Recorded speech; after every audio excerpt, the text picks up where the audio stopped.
오늘도 동영상을 시청하시고 또 하나님 나라와 그 의를 사모하며 오늘도 주의 길을 걷고자 하는 여러분들이 모든 영혼의 만물의 주 하나님의 사랑과 은혜와 평강과 평안이 함께 해주시기 원하고 모두 이사야 강의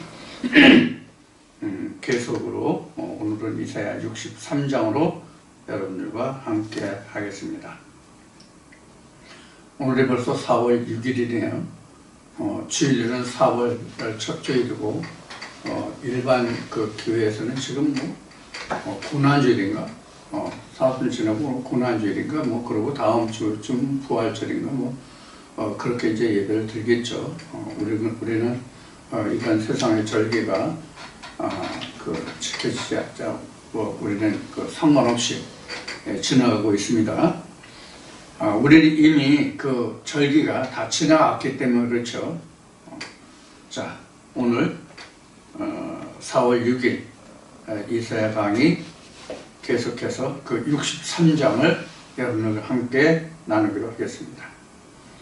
자, 63장 1절부터 에돔에서 오며 홍의를 입고 보스라에서 오는 자가 누구냐? 그 화려한 의복 큰 능력으로 걷는 자가 누구냐? 그는 내니 의를 말하는 자요 구원하기에 능한 자니라. 이게 1절이죠. 이렇게 기록하고 있습니다. 에돔 하면 여러분들이 그 창세기에서 이미 아시는 바와 같이 에돔 하면 에서와 야곱에서 그 에돔이라는 말이 나왔죠. 에서의 별명이 에돔이죠. 에돔이라는 얘기는 북다는 얘기입니다. 북다, 빨갛다는 얘기죠. 그래서 이게 이제 그 에돔이라는 그 어원을 찾아가 보면 결국 어디에서 시작했냐면 아담에서 시작했습니다. 그러니까 이 에돔이라고 하는 것은 그 아브라함의 족으로 보면 이삭의 아들 에서와 야곱, 이 에서가 에돔이라는 그 별명이 그 살이 붓기 때문에 빨갛기 때문에 에돔이라는 이름이 붙었고 그래서 우리는 에서 또는 에돔 이렇게 얘기하는데 그 에서란다. 이삭의 아들 둘이 있는데 에서와 야곱이라고 하는 것은 우리로 보면 뭐냐면은 그 혼과 영으로 이야기할 수 있는 겁니다. 그래서 그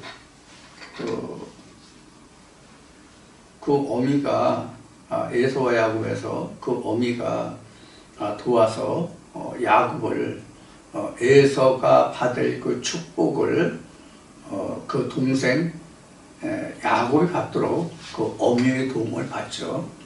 이 어미가 적극적으로 도왔다 하는 뜻이 바로 오늘 우리가 살펴보면 무엇과 같으냐면 목자의 도움, 하나님의 도움을 받았다 이렇게 말할 수 있습니다. 그러니까 야곱에게 있어서 그 어미는 무엇과 같으냐면 마리아와 같은 거예요.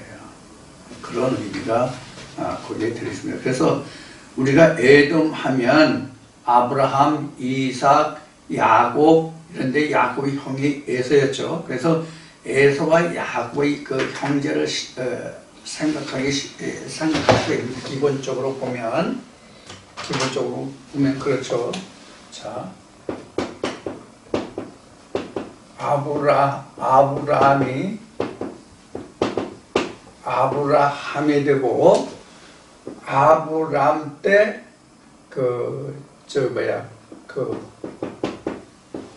이스마엘은 자식이 나왔죠. 아브라함에서 이삭이 나오고 이삭에서 에서와 야곱이 나오는데 에서가 바로 에돔이란 말이에요. 이렇게 되거든요. 여기 바로 12방백이 나오죠. 그리고 이제 야곱에게서 12 아들이 나와서 12 방백이 나오죠. 그렇죠? 그래서 1대, 2대, 여기가 3대, 4대 이렇게 된단 말이에요. 그래서 여기가 1대, 2대, 3대,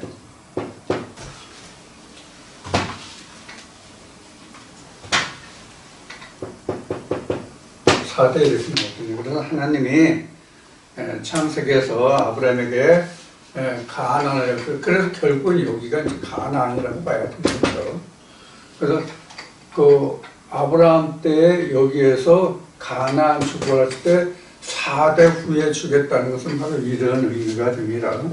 그래서 창세기 우리가 말씀을 공부할 때 지금 내가 이 세상에 살면서 내가 믿음을 믿는데 내가 구원에 이르지 않고, 내가 구원에 이르지 않고라기보다 내가 구원에 이르지 못하고 아무리 온전하고 순전한 믿음의 삶을 살았다 할지라도 내가 믿는 믿음의 그 보상을 받지 못하고 내 후손이 그 믿음의 대가를 받는다면 우리가 오늘날 믿음을 유지하겠느냐 하는 그 질문을 한 적이 있었어요.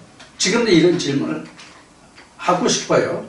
내 자신이나 이 말씀을 함께하는 여러분들 모두에게 똑같은 질문을 하고 싶어요. 자, 그렇다면 이런 여기 지금 그 내가 그 보상을 받는 것이라면 정확성이 확실하잖아요. 그런데 4대 후에 그 보상을 받는다고 하면 이럴지 저럴지 내가 세상에 없으니까 알 수 없는 거잖아요.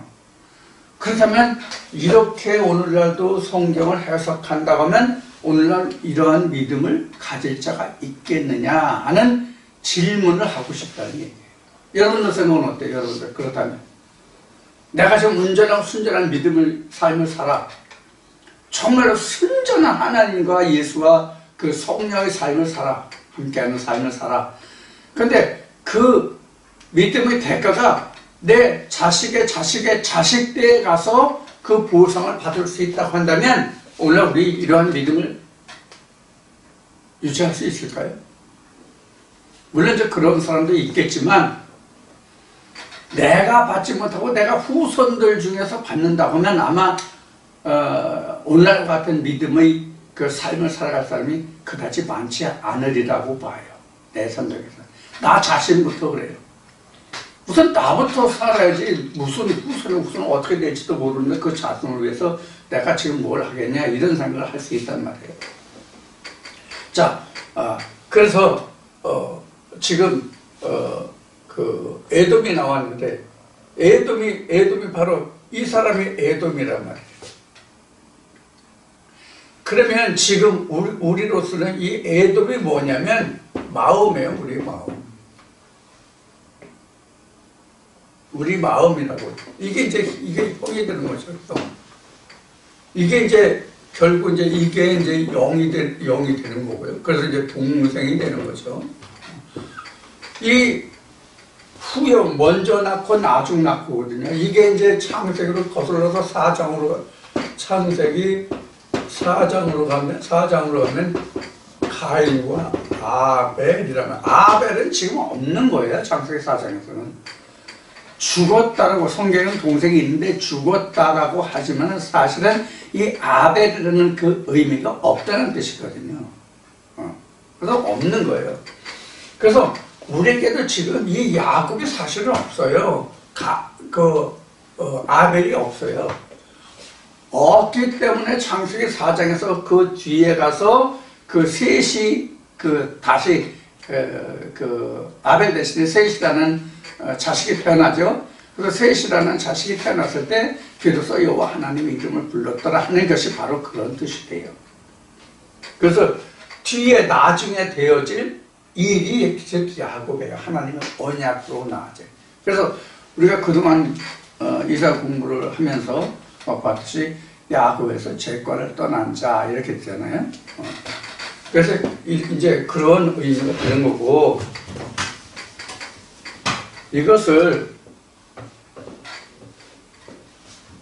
이런 형식으로 보면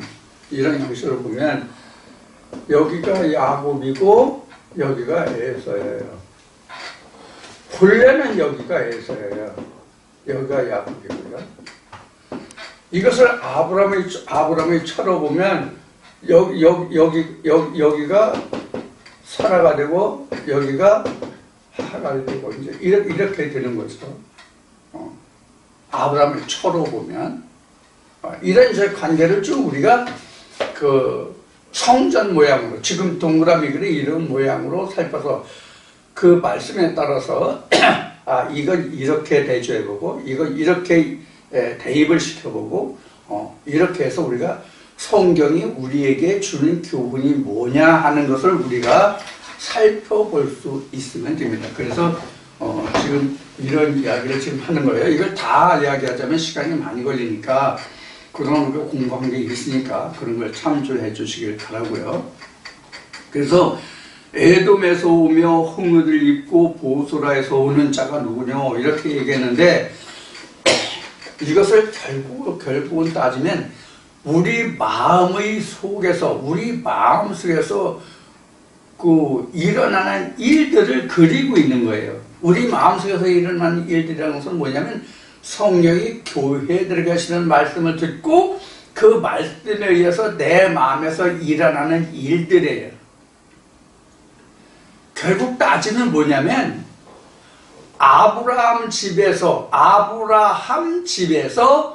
한 가정에서 일어나는 일들이에요. 그래서 여기 지금 요 동그라미 그랬지만 이게 아브라함이거든요. 이게 아브람 또는 아브라함이에요. 그러면 이거는 각자거든요. 이게 각자의 그 육체를 나타내는 거거든요. 그래서 이제 아브라함이 되죠. 이 과정은 이제 하나님의 언약이 있고부터 아브라함에서 아브라함이 되죠. 그러니까 하나님의 언약이 있다의 뜻이 아브라함이에요. 그래서 사도 바울은 모든 믿음으로 난 자는 다 아브라함의 씨다, 아브라함의 자손이다 이렇게 이야기하고 있는 거예요. 그러니까 우리가 로마서의 말씀에 나오는 같이 우리가 혈통으로나 육종으로 이런 거 요한복음도 있지만 그래서 우리가 족보 혈통으로 따지는 게 아니라 성결의 영으로 봤을 때 로마서의 성결의 영으로는 이렇게 나왔죠. 예수 그리스도에 관해서 설명할 때 그 성결의 영으로 봐서는 우리가 하나님의 언약이 인침이 있을 때부터는 우리가 아브라함이 된다고. 그 전에는 하나님이 보시기에는 우리는 아브라함이에요. 성경적으로 보면 아브라함이에요. 하나님의 언약이 내게 생기면 즉 하나님의 말씀이 씨가 돼서 내가 잉태가 된 하나님의 아내가 되면 그때부터 내가 아브라함이 된단 말이에요. 그럼 아브라함이 돼서 이삭을 낳고 에서와 야곱을 낳고 이랬단 말이에요. 하나님이 여기서 에서와 야곱을 낳고 이렇게 된단 말이에요. 근데 이 야곱이 여기서 올라가잖아요. 여기서 올라가는 게 바로 뭐냐면 이삭이라면 이게 이삭이라는 게 뭐냐 하나님은 언약으로 낳았다는 뜻이에요.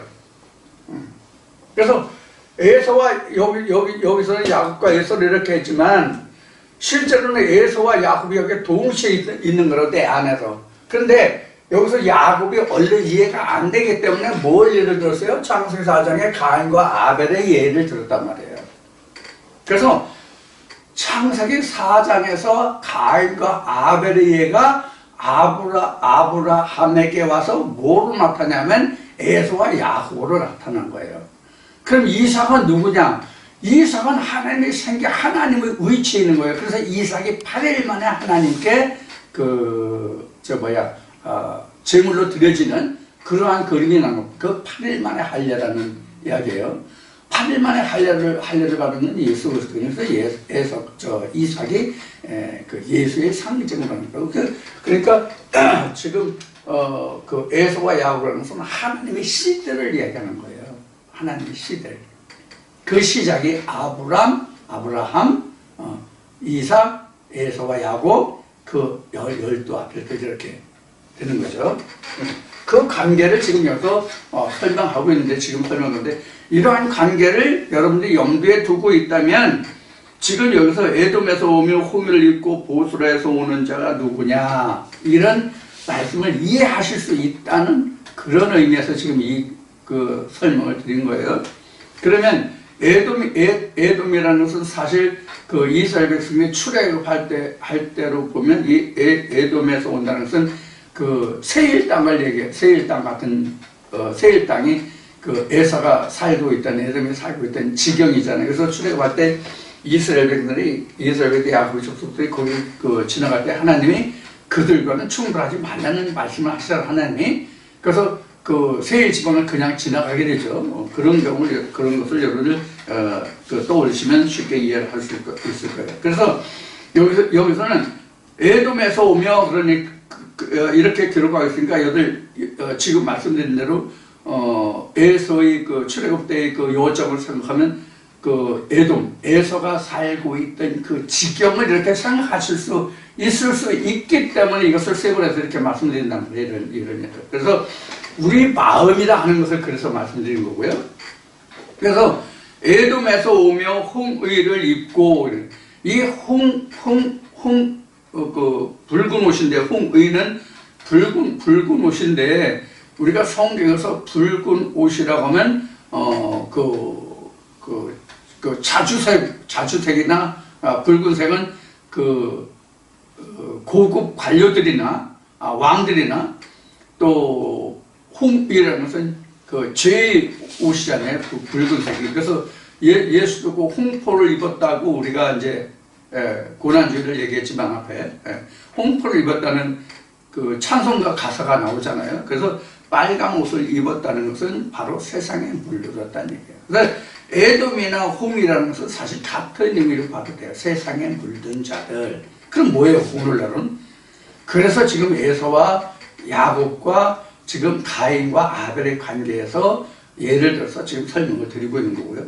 장원의 설명도 여러분들 오히려 확실하게 그 개념을 잡지 못한 분은 혼돈할 수도 있을 것 같은데, 그래서 에돔 하면 그 이삭의 두 아들 에서와 야곱을 생각하지 마시고 지금은 뭐로 생각하라는 의미로 말씀드리냐면, 우리 마음에서 그런 뜻이에요. 마음에서 붉은 옷을 입고 보스라에서 오는 자가 누구냐? 이 보스라는 에돔 땅, 에서가 살고 있는 그 땅의 그 가장 중심지가 되는 그런 거예요. 그러니까 이제 오늘날 우리가 직영으로 얘기하면 대한민국이 있으면 대한민국 가장 중심지가 어디예요? 서울이죠. 그런 것과 같아요. 그래서 보스라는 에돔의 수도, 에돔의 그 수도를 이야기하고 있어요. 여기에서 홍유를 입고 나오는 자가 누구냐? 화려한 의복, 큰 능력으로 걷는 자가 누구냐? 그는 내니 의를 마련한 자요 구원하기에 능한 자니라. 그러니까 우리 마음속에서 이러한 일을 행할 자가 누구냐라고 묻는 거란 말이에요. 누구에게? 하나님의 말씀을, 이 말씀을 듣는 우리에게 지금 하나님이 묻고 계신 거란 말이에요. 이사야를 통해서 지금 이스라엘 백성들이 이렇게 지금 묻고 질문하고 있는 거예요. 지금 나에게도 이런 질문이 지금 항상 있어야 되는 거죠. 우리 마음속에서 홍유를 입고 보스라에서 오는 자가, 그 중심에서 오는 자, 그러니까 수도니까 중심에서 오는 자가 누구냐? 그 화려한 의복, 큰 능력으로 걷는 자가 누구냐? 우리 마음속을 거니는, 우리 마음속을 뒤집어 놓고 우리 마음속을 역사하는 자가 누구냐? 이렇게 생각할 수 있죠. 누구냐? 큰 능력으로 걷는 자가 누구냐? 우리 마음속에서. 보스라가 이제 마음으로 보면 되는 거예요. 에돔이 나라고 생각하면, 내 마음이라고 생각하면. 자, 누구냐? 그래서 이러한 자가 구원하기에 능한 자인데 이게 누구냐? 바로 여호와 하나님이다. 그래서 여기 에돔이라는 것을 말할 때 뭐라고 말씀드렸는지 지금 기억이 나세요? 방금 한 얘기인데 뭘 말씀드리냐면, 하나님의 말씀에 씨가 있을 때 이삭이 있고 그 다음에 에서와 야곱이 있기 때문에 이미 에돔이라고 하는 얘기는 이미 하나님의 언약이, 하나님의 말씀이 내 안에서 지금 잉태되어 있는 상태를 이야기하는 거예요. 지금 그렇잖아요. 지금 여기서 보면 이삭의 거에서 야곱이 있잖아요. 그러니까 여기 지금 에돔에서 오는 자니까 아직 야곱은 지금 언급이 안 되고 있잖아요. 야곱이 언급이 안 되고 있다는 얘기는 어떤 말과 같으면 방금 전에 한 얘기같이 아직 야곱의 제과를 떠나지 않았다는 뜻이란 말이에요. 야곱이 아직 언약이 내게 있긴 있는데 아직 하나님의 말씀을 확신함을 내가 가지지 못할 때라고 보면 돼요. 야곱의 12 아들들의 그 후손들에 의해서 가나안 땅이 정복되고 가나안 땅이 차지가 되잖아요. 그 과정으로 보면 된단 말이에요. 그래서 구원을 베풀고 능력을 베풀고 의를 행할 자가 누구냐라고 지금 묻고 있는 거란 말이에요. 그게 바로 누구다? 여호와 하나님이다. 우리 마음속에 할 자가. 자, 2절 보겠습니다. 어째 내 의복이 붉으며 내 옷이 포도즙 틀을 밟는 자 같으냐. 이렇게 되어 있고요. 2절에. 여기서 이제 앞에 홍의가 나왔고 뒤에도 붉은 옷이라고 이제 나왔죠. 포도즙이 나오고. 그래서 이제 포도즙이 이제 여기서 우리는 청포도, 적포도 뭐 이렇게 얘기하지만 이게 이제 적포도를 얘기하는 거예요. 근데 이제 포도즙 틀을 밟는다는 얘기는 뭐냐면 심판을 얘기하는 거예요. 여러분들이 요한계시록 공부를 이미 23년에 했나? 그래서 요한계시록 공부했죠. 거기서 이제 그 포도즙 틀을 밟고 피가 666 스타디온에 했다 그런 말씀 이제 우리가 공부했죠. 그것과 같은 거예요. 그래서 이 포도즙 틀을 밟는다는 얘기는 심판과 구원을 얘기하는 거예요. 자, 근데 여기서 어째야 내 의복이 붉으며 이랬잖아요. 이 붉으며가 홍의거든요. 이 붉은 옷이라고 하는 홍의라고 하는 것이 어떤 의미로 됐냐면 염색된 옷이에요. 영어로 하면 D-Y-E-D, dyed garment. 가먼트가 이제 예복이거든요, 사실은. 성경에서 말하는 이제 가먼트가 일반 옷이라고 할 수 있지만 성경에서 말하는 가먼트는 예복이라고 할 수 있는 옷이에요. 그 예복이 왜 붉게 물들었느냐? 여기서 붉게 물들었다는 제약이에요. 그래서 앞에 예수가 홍포를 입고 이번 예수 차동과 가사를 얘기했듯이. 그래서 여기서 붉게 물들었는 세상으로 세상의 죄가 우리에게 있다, 각자에게 있다. 이것이 지금 여기서 붉은 옷이에요. 그런데 이제 이게 포도즙 틀을 밟는 자 같이 이러더니 포도를 밟으면 그 포도가 깨지면서 포도즙이 튀잖아요. 그러니까 그렇게 해서 이제 물들었다는 얘기예요. 그래서 이제 예로서 포도즙들을 얘기하는데 이 포도를 밟는다는 것은 심판과 구원을 말하는 것이라고 이미 말씀드렸고요. 그래서 여기서 옷이 붉다고 얘기하는 것은 하나님의 의에 이르지 못했다는 뜻이에요. 죄가 있다는 뜻이에요. 그래서 요한계시록에서도 예수의 피에 빠져서 내 옷을 희게 하라 이렇게 되어 있죠. 그런 의미로 그런데 이 말씀을 보시면 될 거예요. 그래서 우리는 현재 야곱의 에서의 옷은 세상으로 붉게 되어 있는 물들어 있는 거예요. 우리는 야곱의 제가를 떠나기 전까지는 그런 상태로 지금 그리고 있고, 그러니까 이스라엘 백성의 현재의 상태를 얘기하고 있는 거예요. 그러니까 우리의 상태이기도 하죠. 자, 3절에 만민 중에 나와 함께한 자가 없이 내가 홀로 포도즙 틀을 밟았는데 내가 노함을 인하여 무리를 밟았고 분함을 인하여 짓밟았으므로 그들의 선혈이 내 옷에 튀어 내 의복을 다 더럽혔음이니. 이것은 이스라엘 백성들의 죄악을 인하여 하나님이 분노하시고 심판해서 그러한 모든 상태가 하나님의 구원의 의의 옷에 물들었다는 뜻이에요. 그러니까 하나님이 그런 수치를 당하고 있다는 뜻이란 말이에요.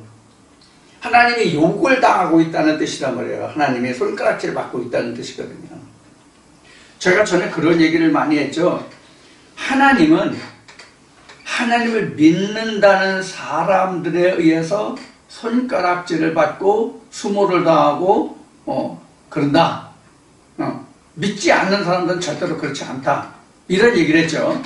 그래서 이제 제가 항상 내 자신을 돌아볼 때 내가 이런 이야기를 한 당사자임에도 불구하고 내가 가장 많이 하나님과 예수와 성령에 관해서 그 손가락질을 많이 받는 하나님께 그 죄를 범하는 그런 일을 가장 많이 한 자가 바로 나다 하는 그런 이제 기도를 많이 하고 또 한 적이 있어요. 그래서 옛날이나 지금이나 또 예수가 언급한 것 같이 하나님을 아는 자가 아니면 하나님과 예수와 그 성령을 아는 자가 아니면 하나님과 예수와 성령을 못 박을 수 없어요. 죽일 수 없어요. 욕볼 수 없어요. 그래서 아는 자가 가장 위험한 자거든요. 예수가 이미 지적했죠. 그런 의미가 지금 여기 3절에 지금 담겨져 있어요. 그래서 선열이 내 옷에 튀어 내 의복을 다 더럽혔다고 하는 얘기는 하나님의 백성들의 죄과를 이야기하는 거예요. 그래서 하나님이 거룩하시고 하신 그 성호가 더럽힘을 받았다. 지금 제가 얘기한 것 같이 하나님을 알고 하나님의 성호를 부르는 자들이 하나님을 욕되게 했다. 그것이 하나님의 거룩한 의의 옷, 하얀 옷을 다이드 가먼트, 붉은 옷으로 물들였다.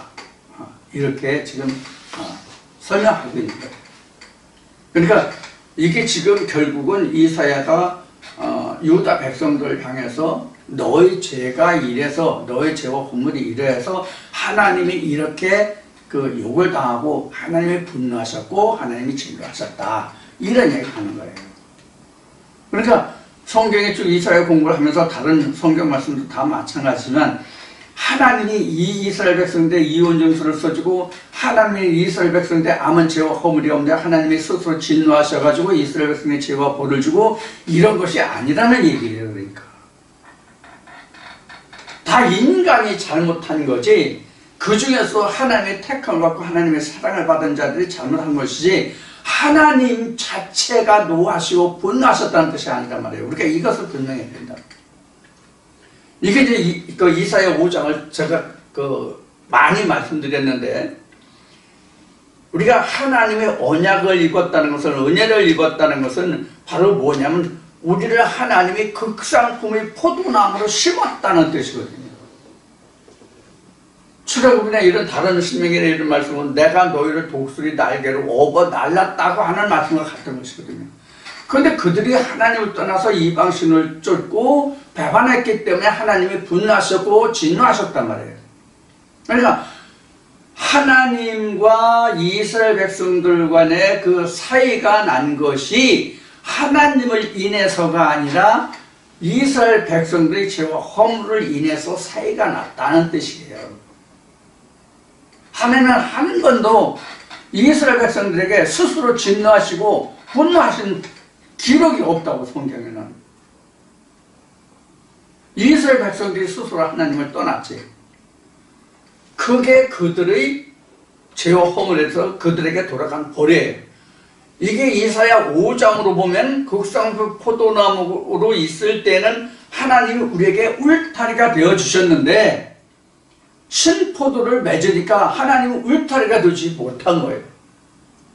그럼 하나님이 울타리가 되지 못했다는 하나님이 스스로 울타리가 되어주지 않았다는 뜻이 아니라 극성한 포도 열매를 맺을 때는 하나님의 울타리가 되지만 신포도를 맺으면 하나님의 울타리가 안 된다는 얘기예요.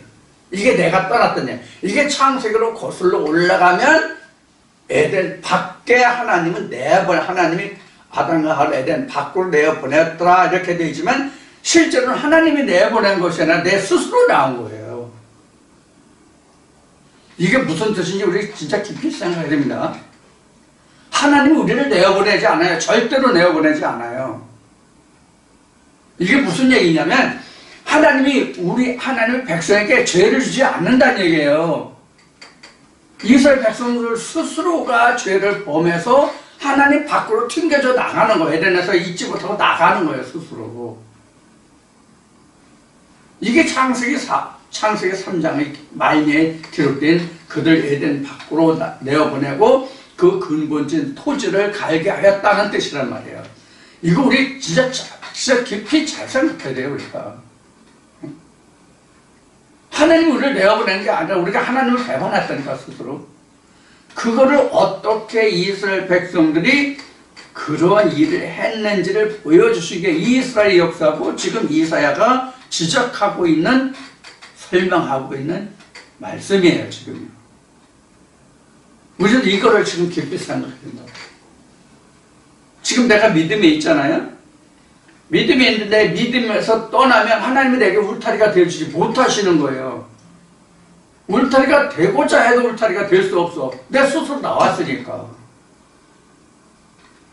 그래서 우리가 신학에서 영혼을 하나님이 한번 믿음에 들어서면 하나님이 그 영혼을 끝까지 견인하신다. 그래서 견인론을 얘기하는데 이 견인론이 그래서 틀린 거예요. 틀린 거라고. 견인론이라고 하면 한 번 구원은 영원한 구원이다라고 말해야 되거든요. 근데 영원한 구원은 성경 그 어디에도 기록된 것이 없어요. 다만 하나님이 믿음에 들어온 자를 믿음 밖으로 내어보낸 일이었고 스스로 믿음에서 떠난다는 기록인 거지. 우리가 이러한 관계를 살펴봐야 된다는 얘기예요. 자, 그것이 지금 3절까지 해서 지금 하나님이 발받고 분노를 냈고 선열이 내 옷에 튀어서 의복이 더럽혔고 이런 뜻이 무엇이다 하는 것을 지금 말씀을 드렸습니다. 4절 봅니다. 이는 내 원수 갚는 날이 내 마음에 있고 내 구속할 해가 왔으나. 자, 지금 여기서 4절에서는 이는 내 원수 갚는 날이, 이게 하나님으로 보면 원수 갚는 날이라고 보수의 날이라고 복수의 날이라고 말할 수 있지만 사실은 그 하나님이 보수하는 날, 복수하는 날이 우리 개인으로 보면 뭐예요? 그걸 바꾸면 구원의 날이 되는 거예요. 그럼 이 구원도 하나님이 나를 구원하시는 것이 아니라, 나는 가만히 있는데 하나님이 나를 구원하시는 것이 아니라 시편 말씀에 기록된 바와 같이 내가 여호와를 찾되 전심을 다해서 진심으로 찾는 자에게 하나님이 나타나서 나를 구원으로 이끄는 거예요. 그게 복수의 날이에요. 하나님으로서는 복수의 날이에요. 그럼 이스라엘 백성들이 죄와 허물 가운데 있다가 돌이키는 자에게는 구원을 베푼단 말이에요. 그래서 에레미야서는 이런 말씀이죠. 자기 의를 의지해서 범죄하는 자는 그 의는 기억되면 안 되고 그 자기가 지금 지은 그 죄로 인해 죽고, 어떤 악인이 있다 하자 그가 그 악을 돌이켜 믿음으로 오면 그 이전의 것은 생각지 않고 지금 있는 그 믿음, 그 의를 인해 그는 구원을 얻으라 이렇게 되어 있단 말이에요. 그게 아비 신포도에서 이제 말씀이 이어지는 말씀으로 이제 나오죠. 이런 것과 똑같아요. 그러니까 내가 지금 하나님을 배반하고 왔잖아요. 지금 악에 왔어요. 지금 바벨론 포로 가서 바벨론 종살이 하고 있어요. 그러면 그들이 전심으로 돌이켰을 때 하나님이 그들에게 다시 구원을 베푼다는 의미다, 그런 얘기예요. 나는 가만히 있는데 하나님이 너 그동안 고생했어, 그러니까 너는 이제 내가 구원시켜줄게, 이런 게 아니란 말이에요. 그렇다면 내가 여호와 이름을 부르지 않아도 된다는 말이 된다고. 하나님이 스스로 구원해 주신다면 나는 여호와의 성호를 부르지 않아도 되고 믿음에 이르려고 내가 노력하지 않아도 되고 내가 가만히 있어도 된다고.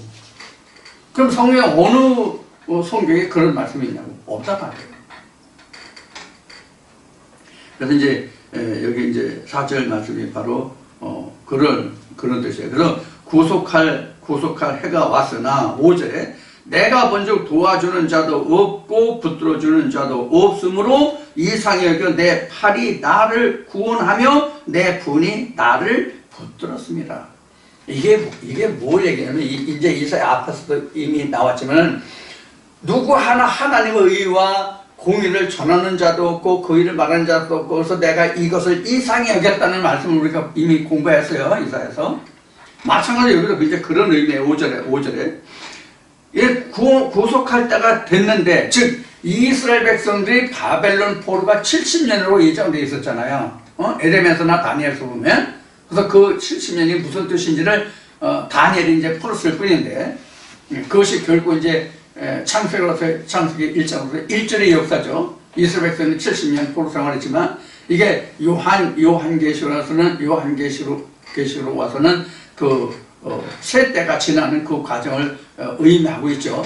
그 중에서 마지막 하루 반때 중에서 마지막 반때를 이야기하고 있는 것이죠. 그게 결국 1260일 그게 일주일로 나와 있죠. 결국 이제 그렇게 요약이 되는 성경 전체를 보면. 그런데 여기서 그런 구속할 때가 왔는데 내가 보니까 하나님 보니까 이런 것을 도와주는 자도 없고 붙들어주는 자도 없고 이것을 내가 이상해서 내 팔이 나를 구원하며 내 분이 나를 붙들었습니다. 지금 구원의 때가 이르렀는데 이스라엘 백성들은 아무도 이런 일을 염두에 두고 행하는 사람이 없어. 그럼 여기에서 지금 5절에서 말하고 있는 내 팔이 스스로 나를 구원하고 나를 붙들었다고 이렇게 이야기하는 것은 바로 뭐냐면 이미 하나님이 고레스를 말씀하셨죠. 이 자가 결국 나중에 그 하나님을 돕는 자가 돼서 이스라엘 백성들 그 포로에서 해방되게 돌아오게 하고 그렇게 하죠. 그래서 여기 지금 고레스를 염두에 두고 지금 이 말을 하고 있다라고 우리는 생각해야 돼요. 이거.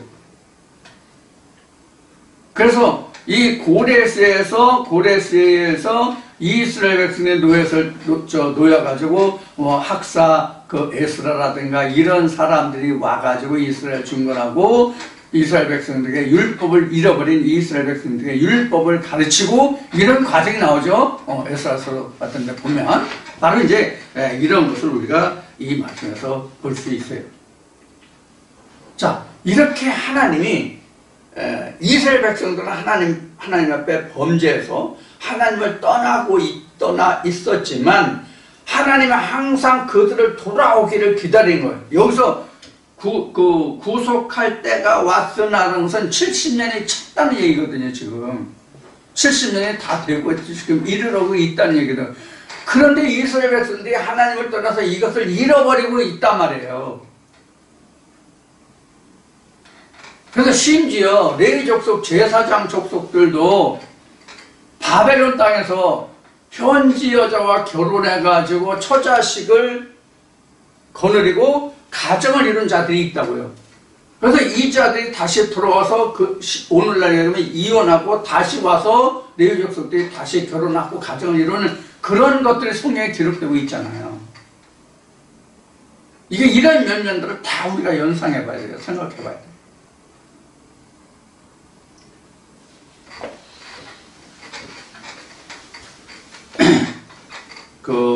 이런 내용들에 있어서는 하나님의 말씀을 증거하는 하나님의 말씀의 동역자들, 신학으로 나온 자들이 아니라 예수가 말한 거로 표현하면 하나님의 말씀으로 거룩하게 하사 세상을 보냄을 받은 자, 즉 하나님께로부터 보냄을 받은 자들은 스스로 내가 하나님께로부터 보냄을 받았다고 하는 자들은 신학을 예수에서 목사 안수 받아가지고 하는 목회자들은 전부 아니고, 무조건 아니고, 그 외에 하나님으로부터 말씀을 받아서 증거하고 있다고 하는 자들은 이 말씀의 의미가 뭔지 깊이 생각해 봐야 할 대목이에요. 저마다 다, 히브리어, 헬라어, 하나님의 신을 받아서 하는 사람들이 지금 오늘날 한둘이 아니거든요.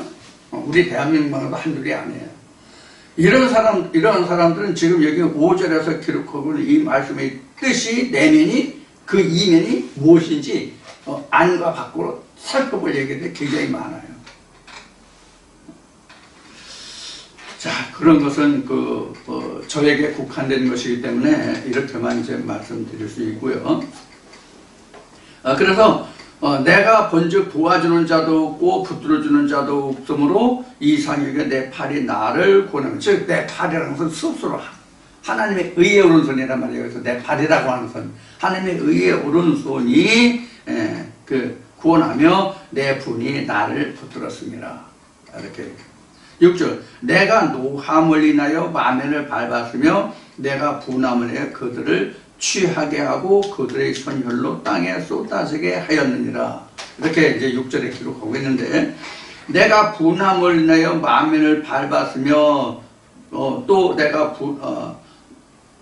노함을 인하여 만면을 밟았으며 내가 분함을 인하여 그들에게 취하게 하고, 이렇게 되는데 여기서는 무엇을 얘기하냐면, 하나님이 시내산에서 모세에게 일러 말씀하실 때에 나는 질투의 하나님이라고 말씀하셨잖아요. 나는 질투의 하나님이라고 말씀하셨잖아요.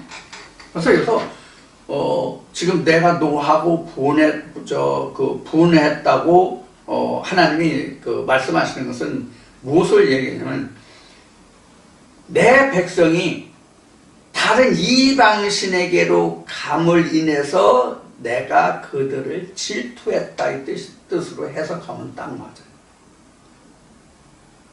우리가 질투라는 게 왜 생겨요? 여러분들 다 사랑이라는 걸 다 해봐서 알죠? 질투라는 것은 왜 생기냐면 사랑하기 때문에 질투가 생기는 거예요. 사랑이라고 하는 것은 관심이거든요. 관심에서 시작하는 거거든요. 마음이 가고 마음이 쓰이고 자꾸 관심이 가는 데서부터 사랑이 시작되고 싹트는 것이거든요. 그래서 그 마음의 감이 넘쳐나면 그것을 우리가 사랑이라고 그런단 말이에요. 그래서 그것이 마음에서 시작해서 행함으로 간단 말이에요. 사랑이라는 것이. 그래서 결국은 마음에서 시작해서 행함으로 가는데, 그래서 우리가 사랑이라고 얘기했는데 그 사랑이라는 결국은 행함까지 가야 사랑이 끝나는 거예요. 그럼 행함이 뭐냐? 씨를 번식함이에요. 이게 성경의 원리예요. 그래서 하나님이 요 노하고 분했다고 하는 것은 질투했다는 얘기예요. 그러니까 이스라엘 백성이 앞에도 얘기했지만 이스라엘 백성이 하나님으로 보면 이스라엘 백성이 그냥 하나님의 백성이에요? 하나님의 백성이냐고. 하나님의 백성이 아니라 하나님의 아내됨이라고. 하나님께 하와가 되고 이브가 됨이라고. 그래서 우리가 이사 공부에서 얘기했지만, 이사 공부 앞에서도 쭉 이야기했지만, 신부가 첫사랑 애인을, 여인을 취향같이, 이런 말씀 이미 앞에서 61장, 2장 오면서 우리 했죠? 바로 그런 관계를 얘기하는 거예요. 그게 질투야, 질투하신단 말이에요, 질투. 질투라는 것은 우리가 나쁘게 하면 질투인데, 그것을 바꾸어 말하면 사랑이라고. 사랑이 없으면, 즉 관심이 없는 사람이면 질투하고 싶어도 안 돼. 질투하라고 해도 질투가 안 돼, 사랑이 없으면. 자, 그런 의미가 6절에서 기록하고 있는 내가 노함을 인하여 밟았고 분함을 인하여 그들을 취하게 하고, 취하게 했다는 얘기는 어떤 얘기냐면, 이방신에 그냥 취하게 한 거예요. 그래, 너? 그래? 내 사랑이 싫어? 그럼 너 될 때 돼봐. 이런 거란 말이에요. 그게 여기 취하게 했다고 이 뜻이에요. 그래서 이제 취했다는 의미가 지금 부수적으로 설명하는 거는 깨부쉈다, 깨뜨렸다, 망가뜨렸다 이 뜻으로 지금 해석하고 있단 말이에요. 지금. 취했다는 뜻이에요. 그러니까 부서지게 망가지게 놔둔 거, 망하게 놔둔 거예요. 그게 바로 바벨론의 포로 생활이라는 것으로 드러났단 말이에요. 그래서 취하게 하고 그들의 선열로 땅에 쏟아지게 했느니라. 여기 하나님의 선열이라 이스라엘 백성들의 선열로 땅에 쏟아지게 했다. 이 피로 하나님의 의의 옷이, 흰 옷이 붉게 물드는 거예요. 구원의 옷, 의의 옷이 붉게 물드는 거예요. 즉 하나님이 욕보임을 받았다는 거죠. 이스라엘 백성들이 그 타락을 해서. 그런 의미가 지금 6절에 기록하고 있는 말입니다. 그래서 지금 1절에서 6절까지의 말씀을 보면은 지금 이스라엘과 유다 백성들이 어떻게 하나님께 그 이율 배반적으로 모든 사랑과 은혜를 잃고 하나님께 어떻게 등지고 배반했는지에 관한 것을 지금 기록하고 있어요. 내가 이렇게 하고자 하는데 너희들이 이러했다. 이렇게 하려고 하는데도 너희는 지금 아직도 아무것도 지금 하지 못하고 돌아보지 못하고 있다. 내 스스로를 돌아보지 못하고 있다. 이것을 지금 여기서 지적하고 있어요. 지금 우리가 의의 말씀, 생명 말씀 듣는다고 하는 지금 그러한 입장에 있어요. 우리 모두가. 그러면 여러분이나 이 말씀을 듣는 여러분이나 막론하고 우리가 이 말씀에서 자유로울 수가 있느냐, 나는 어떻게 하고 있느냐 하는 것을 우리가 이 말씀을 돌아봐야 되거든요. 하나의 말씀은 그래서 어떤 말씀이든지 간에 막론하고 자신을 들여다볼 수 있는 거울의 말씀이 되어야 되는 거예요.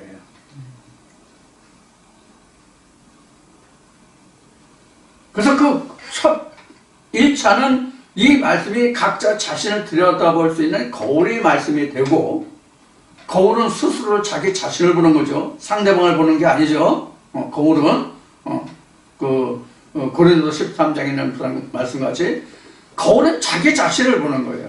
자기 자신을 투영시켜 보는 거예요.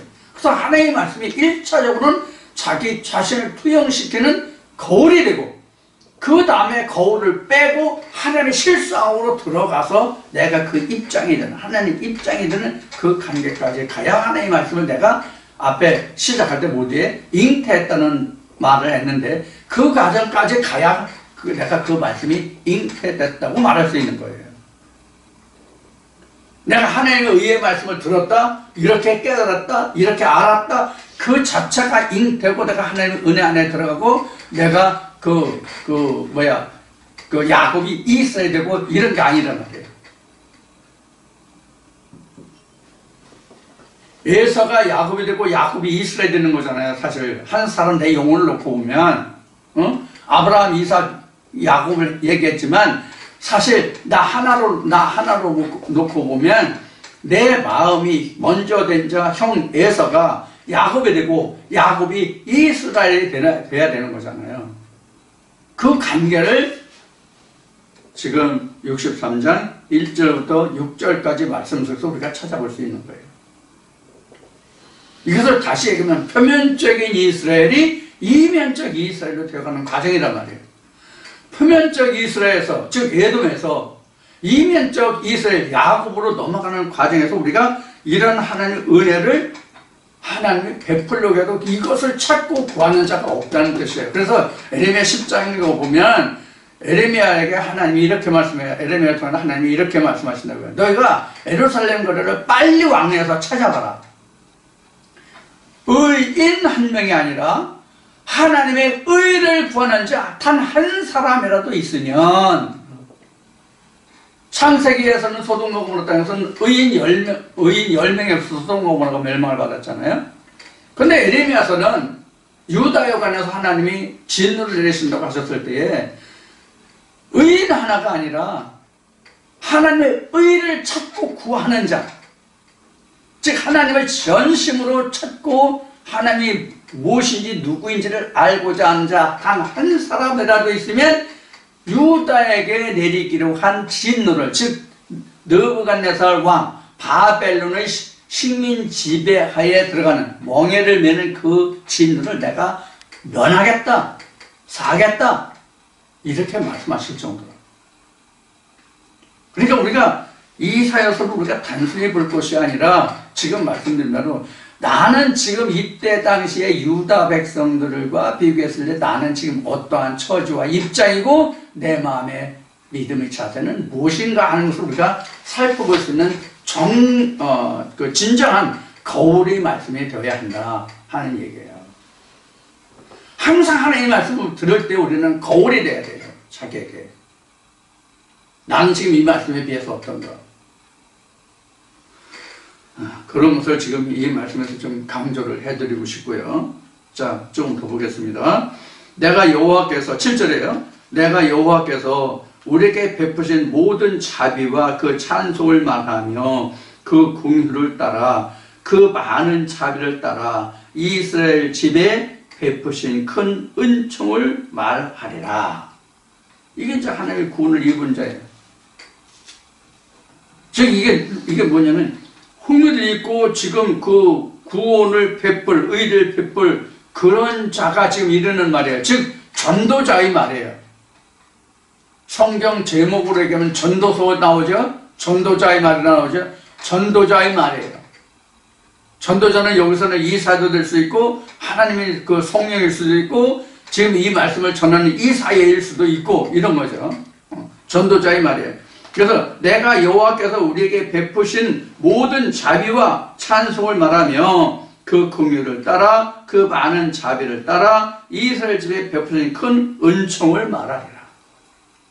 이게 하나님의 사랑이죠. 하나님이 어떻게 이스라엘과 유다를 사랑하셨는가. 그러나 그들은 그 사랑을 알지 못하고 하나님을 피하여 이방 신에게로 갔죠. 자, 그 관계를 지금 7절에 지금 언급하고 있고요. 8절에 여호와께서 말씀하시되 그들은 실로 나의 백성이요 거짓을 행치 아니하는 자녀라 하시고 그들의 구원자가 되사 그들의 모든 환난에 동참하사 자기 앞의 사자로 그들을 구원하시며 그 사랑과 그 긍휼로 그들을 구속하시고 옛적 모든 날에 그들을 드시며 안으셨으나 이게 지난날에 해보죠. 이렇게 했다 하는 것을 지금 해부하고 있죠. 자, 이렇게 하나님이 하나님이 그 택하신 백성들, 기왕에 하나님께서 택하신 그 이스라엘 백성들 향해서 이렇게 했는데 너희들은 어떻게 했다.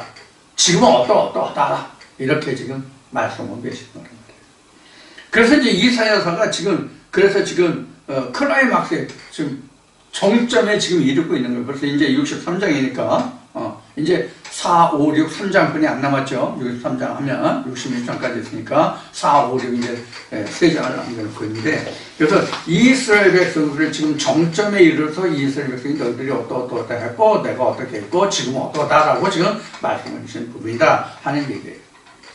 자, 이와 같이 우리가 이 말씀에 기록한 대로 우리가 지난 날은 어떠했고 지금은 어떠하고 그래서 우리가 어떠한 그 처지에 처했었고 이러한 입장을 우리가 항상 생각해서 하나님이 내게 주시고자 하는 은혜가 무엇인지 생각하고 말씀하면서 내가 어떻게 할 것인가를 지금 생각하는 그런 말씀이 될 것입니다.